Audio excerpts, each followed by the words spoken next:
Red Bull has just received the best news it could get during the Christmas break, as Newey, who turned 65 on Boxing Day, will not be stopping anytime soon. Adrian Newey, the Red Bull genius, has been credited with helping to transform Red Bull into a championship-winning machine since his arrival in 2006, and it's not looking like he is going to stop anytime soon. So, what will Red Bull be able to achieve in the upcoming years? And will Newey be as involved as he has always been in the next years? And does this also mean he will be the lead designer on the 2026 cars? Let's find out. He began his F1 career as a technical director at Leighton House before going on to Williams and then McLaren, where he designed cars that won a combined 6 Constructors and 6 Drivers' Championships. Christian Horner, Red Bull's team boss, then lured him away from McLaren, with Red Bull's Newey-led car designs snatching a march on the field during the blown diffuser period between 2010 and 2013, and again after the introduction of the 2022 ground effect cars. However, while Newey has been far less involved in the daily design work than previously, having free license to explore other projects, he remains a valuable asset and insists he has no plans to leave F1 just yet after signing a new contract earlier this year. Absolutely, he said when asked if he still appreciates being a member of Red Bull. When I joined Williams and McLaren, then they were 2 great teams that had won races and championships way before I ever arrived. So there was very little required on the infrastructure side. It was really hopefully just trying to bring a bit on the design side. Whereas, and that's really why I joined Red Bull, it was a bit of a career risk at the time, but I just wanted that sort of involvement again, of being involved with the development of the team right at the start. In that sense, having been involved in the start with Christian and Helmut Marko, how we developed the team, then why would I want to walk away from that? Newey claims that the only time he pondered leaving was in 2014, when Mercedes became the dominant force with its new turbo hybrid engines and Red Bull was trapped with uncompetitive Renault power units. The only time it came close was in 2014, and that was for completely different reasonings, he explained. Very simply, at that time, we had a power unit which wasn't performing, which happens of course. And there didn't seem to be a huge desire from the manufacturer at the very top level, not from the guys in the factory, but from the very top level to put the investment in to turn that around. So, you're then in a bit of a depressing position where, as we all know, to win championships you've got to have the 3 key factors of driver, chassis and engine, and if one of those is weak, you won't win. Luckily for Red Bull, they were able to get a more impressive engine provider on board not long after, and little by little they could chip away at Mercedes' lead, resulting in a championship fight during the 2021 season. This all resulted in Newey staying eventually, but it did cost him some enjoyment. So due to age, other hobbies and time in the workplace in one of the most demanding sports, Adrian Newey's influence at Red Bull has shifted in recent years, according to Red Bull boss Christian Horner. Newey, who is now Red Bull's chief technical officer, has been with the Milton Keynes-based team from its inception in the mid-2000s, and has been a talismanic figure in their rise to become one of the sport's most powerful powers. Red Bull team manager Christian Horner discussed how Newey's role inside the team has grown following a second consecutive clean sweep of titles, giving it 6 Constructors' Championships in less than 20 years of involvement.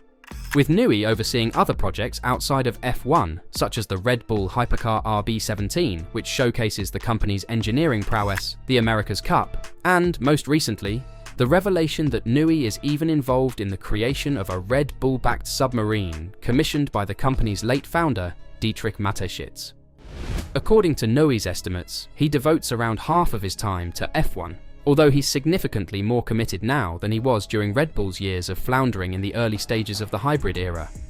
With Renault uncompetitive and reluctant to strive more under CEO Carlos Ghosn, Red Bull's cars were hampered by inferior engines, causing Newey to lose interest. With Pierre Wache taking over as F1 team technical director in 2018, Newey's larger job as chief technical officer allows him to dip in and out of his numerous initiatives as needed. It's the perfect scenario, really, where we've built a machine that isn't dependent on one individual but which enables Adrian to feed in and out, to mentor, to challenge ideas and so on, Christian Horner explained. I suppose it's evolved over the last 4 or 5 years as Adrian has become involved in other projects. He can't be everywhere. Horner noted that the budget cap, which went into effect in 2021, had an impact on how Newey may be used. Back in 2013, he was drawing a large percentage of the aerodynamic surfaces of the car and sort of engineering at weekends and so on, he said. But in a cost cap world, especially with where the regulations have gone, Adrian is able to do less anyway on the drawing board. Obviously, he's still crucial at the concept stage. But as he's taken on a broader role, the rest of the group has had to evolve and develop. Particularly after Adrian's cycling accident in 2021, the guys really had to step up with the design of RB18. Pierre did a great job in doing that. On a day-to-day basis, that is Pierre's responsibility now, his accountability. The relationship between the two of them is strong. Honestly, I think it's the strongest engineering team we've ever had. Newey, like he stated himself, shows no signs of wishing to retire from F1, and Horner feels this is due in part to a lack of concentrated concentration on F1. Adrian is 65 now, Horner explained. He's fit and healthy and motivated, and I think by relieving him of the pressure and accountability of Formula One, he is really enjoying it. And that machine, with Pierre and the guys, is running well. Newey believes he can stay on the cutting edge of the sport for the time being. I think when I was in my early 50s, I thought that by 60, I would go lie on a beach, he said. But the reality is, I'd get bored. I know I would. If I feel in myself or if other people say to me, look, your contribution isn't useful anymore, then I've got to take that on board because the last thing I want to do is to let the team down. But as long as I feel I'm able to contribute, hopefully I'm still contributing now, well, that's one thing that's certain, Mr. Newey. As after the successful year in Formula One, Red Bull team principal Christian Horner has lauded the team's work behind the scenes, with a special word for Verstappen and Newey. Except for the Singapore Grand Prix, which was won by Ferrari's Carlos Sainz, the team won every race in 2023. Max Verstappen had 12 pole positions and 19 wins, while Sergio Perez had 2 victories to bring the total to 21. Red Bull also won the Drivers' Championship and finished 2 in the standings for the first time in its 18-year existence. While Adrian Newey predicted a difficult season, Horner feels that the effort done behind the scenes allowed them to accomplish an extraordinary run of victories and set records. The standard that we've been able to hit, to win 21 out of 22 races, to have led with Max over 1,000 laps out of 1,300, to broken so many records, Horner said. Max has hit yet another level, but I think the way that the team has operated across 22 different circuits, operationally, reliability-wise, performance-wise, everybody's done their part. All the men and women behind the scenes, back in Milton Keynes, all the operational staff, everybody has done their bit and contributed to what we've seen in what will surely go down as one of the, or certainly currently, the most dominant seasons ever seen in Formula One.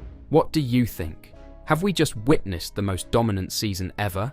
And will they be able to replicate something even close to that in the upcoming year? And maybe even a more important question.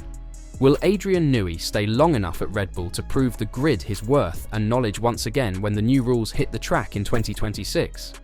If so, do any of the competitors stand any chance when the next evolution of ground rules start? Let us know your thoughts in the comments down below.